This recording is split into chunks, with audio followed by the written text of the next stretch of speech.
Nah, orang tuh bisa ngomong apa aja ya. Orang tuh bisa memberikan tuduhan apa saja. Tapi kan kita nggak harus menuliskan setiap tuduhan orang. Dan aku nggak mau membalas sebenarnya. Dan aku tidak mau menanggapin apapun yang dikonfeskan oleh Doktif ya. Karena nggak ada bukti sedikit pun di sana. Semua orang boleh ngomong. Kalau misalnya saya ngomong di sini ya, saya Bang Hotman lagi salah. Bang HPH. Saya ngelihat Bang HPH kemarin. Misal ya, saya melihat kemarin Bang HPH ciuman dengan cowok. Untuk apa kita tanggapin? Emang ada buktinya? Atau saya ngomong nih ya, saya ngelihat Doktif, ya, dia itu sebagai simpenan. Atau saya tahu Doktif ini adalah seorang misalnya wanita PSK. Untuk apa ditanggapin?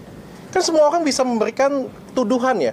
Jadi kan tidak perlu kita tanggapin, ngabisin waktu untuk menanggapin tuduhan tersebut. Habis saya tanggapin tuduhan tersebut, besoknya ada tuduhan baru, Dan setahu saya, menurut guru saya,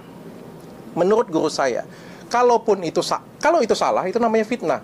Kalau itu pun benar, itu namanya gibah. Jadi dua-duanya nggak ada yang benar. Dan menurutku nggak perlu aku tanggapin sedikit pun. Jadi aku datang ke sini bukan untuk nanggapin, tapi lebih kemarah dengan media semuanya. Karena aku ngelihat pemberitaan itu tidak berimbang. Dan aku kecewa sih dengan media-media yang memberitakan hal-hal yang nggak ada buktinya. Nah, aku nonton konferensi persnya selama berapa jam ya, 1 jam lebih itu ya. Apakah ada bukti yang ditunjukkan? Nggak ada, semuanya narasi semua. Nggak ada satupun bukti. Saya mengoplos hand body lotion. Jadi saya mau ketawa sih. Mengoplos hand body lotion Helwa. Saya sebut deh mereknya, hand body lotion. Kalian pernah lihat nggak hand body lotionnya Helwa? Itu polosan loh. Itu polosan. Itu sekali lagi saya bilang, itu polosan. Dan korbannya banyak. Masa kita mau belain suatu skincare body lotion yang polosan? Yang nggak ada BPOM-nya, yang BPOM-nya, aku bisa ngomong BPOM-nya abal-abal. Untuk apa kita ngebelain hal tersebut? Aku ngerasa kayak ngabisin waktu untuk aku ngebalas hal tersebut. Benar-benar ngabisin waktu. Jadi menurutku ya nggak perlu ditanggepin, nggak perlu dijawab, nggak perlu dibalas. Lagian kan ini sudah masuk ke proses hukum. Aku kecewa sih dengan mantan ajudanku yang ada di sana ya. Sekaligus juga aku pengen ngajakin masyarakat semuanya. Aku nggak bisa kasih edukasi untuk yang ngomong, yang nyebarin. Karena yang ngomong, yang nyebarin itu memang sudah agak nggak waras kan. Jadi ngomong dengan dia juga nggak ada gunanya. Yang harus diedukasi itu siapa? Media. Yang harus diedukasi itu siapa? Yang mendengarkan. Kalian yang harus diedukasi. Ada bukti atau enggak?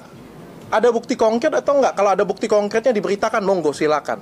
Kalau ada bukti konkretnya didengarkan dan dipercaya, monggo silakan. Tapi kalau nggak ada bukti konkretnya, nggak ada apa-apa, cuma narasi doang, kenapa harus didengar? Nambahin dosa kita aja ujung-ujungnya. Itu sih menurut aku ya. Itu koreksi aku kalau misalnya aku salah ya. Nggak ada yang benar. Kalau aku tanggapin, setiap hari banyak yang bisa ngomong aku seperti itu. Masa setiap hari aku harus ngadepin media dan aku harus jawab satu-satu semua tuduhan orang? Kan nggak penting ya. Lagian ini orang itu adalah, saya jelasin ya, beliau itu adalah mantan ajudanku yang dulunya itu sebenarnya mantan tentara dan kena kasus narkoba, sempat ditahan di penjara. Dan timku sebenarnya si HRD memberikan kesempatan dengan dia untuk bekerja.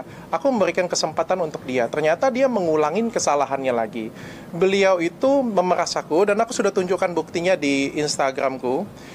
Semua buktinya, itu namanya bukti ya, semua screenshot chatnya semuanya jelas, itu namanya bukti chat. Bahkan aku masih punya chatnya ada di sini, masih ada di sini semuanya. Dan itu sudah aku laporkan ke pihak berwajib. Pihak berwajib nangkep, nahan, nggak mungkin kalau nggak punya apa-apa.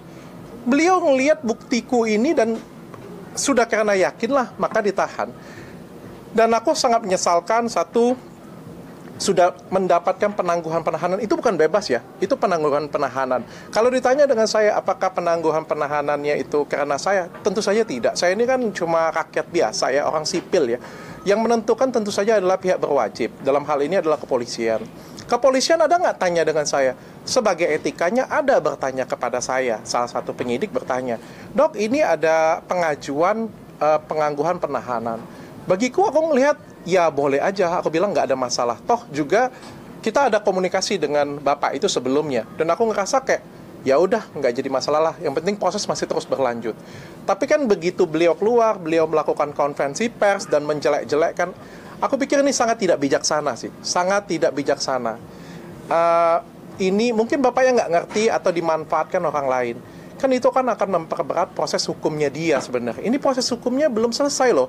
Sebentar lagi P21 dan sebentar lagi disidangkan. Dan ini kan sama sekali tidak membantu proses hukumnya dia sebenarnya. Amat sangat tidak bijaksana sekali.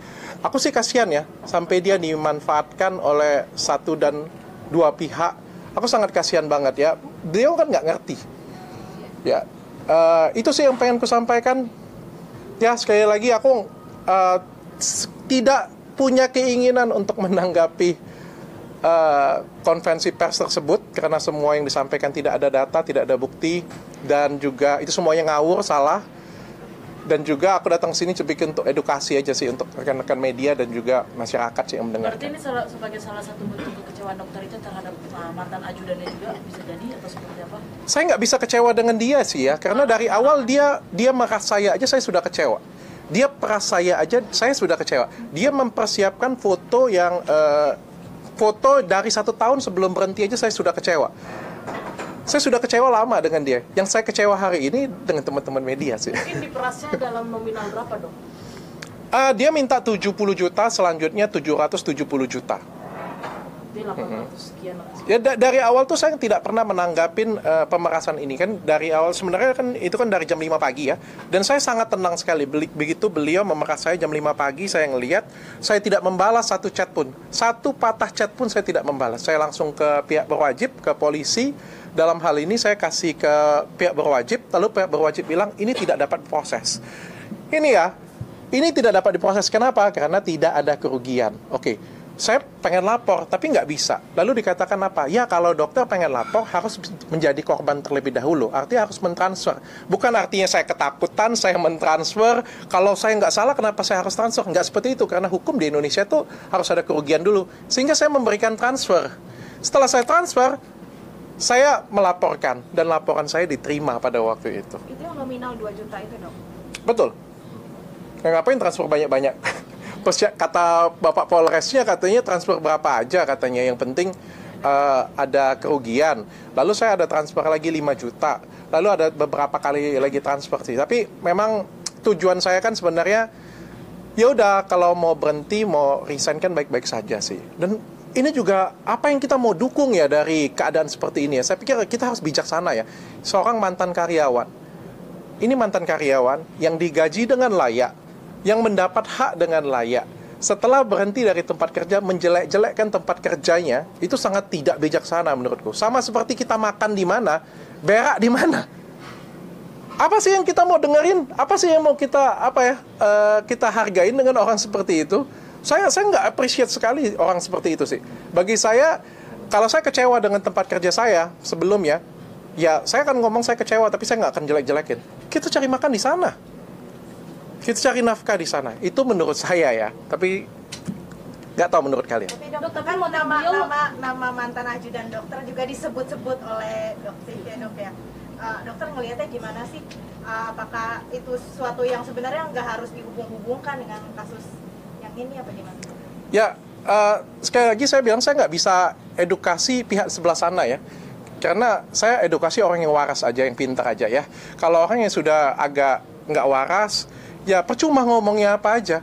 Saya sudah mengalami ini kan dari Oktober. Semua bukti saya tunjukkan. Tapi kan memang di sebelah sana tidak ada kewarasan ya. Jadi menurutku saya nggak mau komentar apa-apa lagi. Saya sudah menyerahkan pada pihak yang berwajib. Ngapain lagi kita debat? Kalian mau nonton apa sih? Saya ribut-ributan dengan dia di media sosial saya. Saya angkat handphone saya terus saya marah-marah. Menurut saya nggak bijaksana. Orang sebelah sana menurut saya sih nggak waras ya. Kenapa harus saya tanggepin? Ya udah saya lapor polisi aja. Dan ini kan sudah masuk ke tahap akhir ya menurutku ya. Sudah masuk ke tahap akhir. Ya kita lihat saja nanti di secara hukum bagaimana. Tapi dokter ada dugaan kong kali kong atau gimana nggak antara dokter detektif sama mantan ajudan dokter? Wah, hanya Tuhan lah yang tahu ya. Hanya Allah lah yang tahu yang seperti itu punya. Aku nggak tahu. Aku nggak berani menyimpulkan. Tapi ngeliatnya gimana sih dok? Apakah buat pencitraan apa gimana, menjelek-jelekan dokter, menjelek-jelekan dokter atau gimana, saling serang? Aku nggak menyerang dia. Adakah aku menyerang dia? Di teman-teman di media aku kompres untuk menjelek-jelekan dia? Enggak. Aku nggak menyerang dia sama sekali. Dok, dengan dari adanya dokter dari Dr. Samira edukasi ke dari edukasi produk sampai akhirnya terbawa-bawa masalah pribadi, masa lalu juga terseret-seret ke sini. Tanggapan dokter gimana? Dokter dibilang inilah, dibilang itulah. Ya, itu sesuatu hal yang aku sesalin sih sebenarnya, nggak ada hubungannya, dan mudah-mudahan juga bisa membuka mata masyarakat lah ya. Aku sekali lagi, aku tahu posisiku sebagai public figure, aku tahu aku mendapatkan banyak sorotan, aku tahu banyak orang yang berharap dengan aku, tapi nggak sepantasnya juga kita mendengarkan seorang tanpa bukti, tanpa fakta, orang yang secara membabi buta memberikan hinaan atau apa ya. Aku pikir itu juga tidak layak dan tidak wajib ya. Tidak, maksudnya sangat-sangat nggak beretika ya menurutku ya. Tapi ya aku nggak mau tanggepin sekali lagi. Aku benar-benar datang ke sini itu bukan mau nanggepin dia, dan aku nggak ada agenda sedikit pun pengen ngomong dengan kalian loh. Benar-benar. Tapi setelah aku baca berita dan menurut aku pemberitaannya tidak berimbang, aku harus datang ke sini.